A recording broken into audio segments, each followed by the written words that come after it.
Siddhartha and Beatrix, Book 1, Dawn of Creation. Canto 1, Verse 1, The Symbol of Dawn. Summary. Beatrix, as goddess, experiences herself in the beginning of becoming human, so she and Siddhartha might be together. She stood on the brink of the churning. The dawn had not yet come, but expected. The advent of the goddess was about to begin, as time waited in the wings beyond the singing.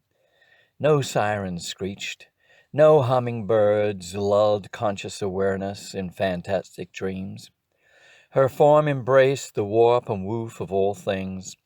All sentient beings looked through the same eyes. All hearts loved the mother. Forms arose and fell, spangled in spiraled movements, stirred by the eye of the great God opening. They had no time to form before returning, and love regarded one another to wrap around and become one but not merging yet.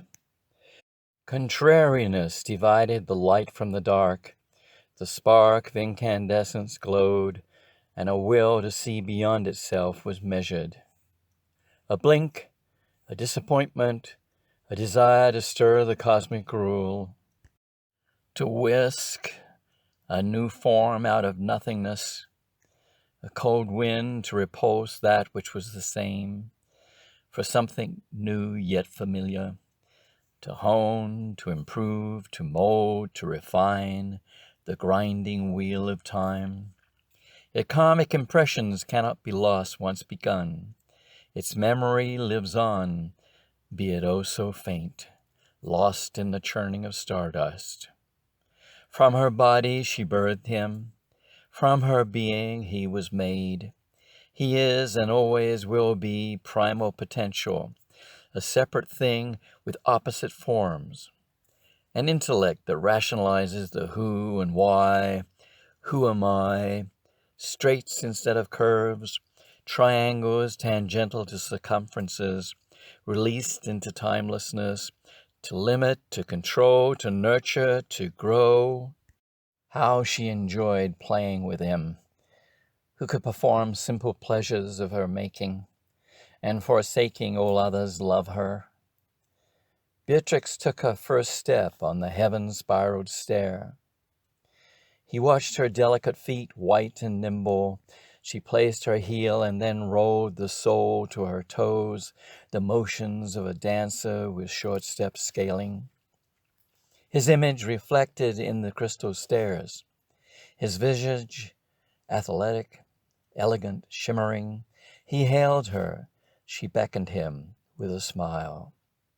But almost at once she lowered her gaze in reverent contemplation of the great God, who also watched the scene from above the mountain tops, his body not limited to the earth, his head spread throughout all space. There was nowhere he was not, and he was always fully awake. Having awoken from a deep sleep, Siddhartha heard a call within a dream. Into the fullness of a new day, reflecting on what had been and accepting what is now seen. In the blink of an eye, universe is created and populated. Time is a beat separate from the now, and only exists by acknowledging what has been. Concrete reality without substance, swimming in a conscious current, in a sea of existence, in the ocean of bliss. And yet there are rules of navigation that must be obeyed in a different sublimity. Beatrix turned and smiled again, protected within her gossamer placenta. They acknowledged each other without words.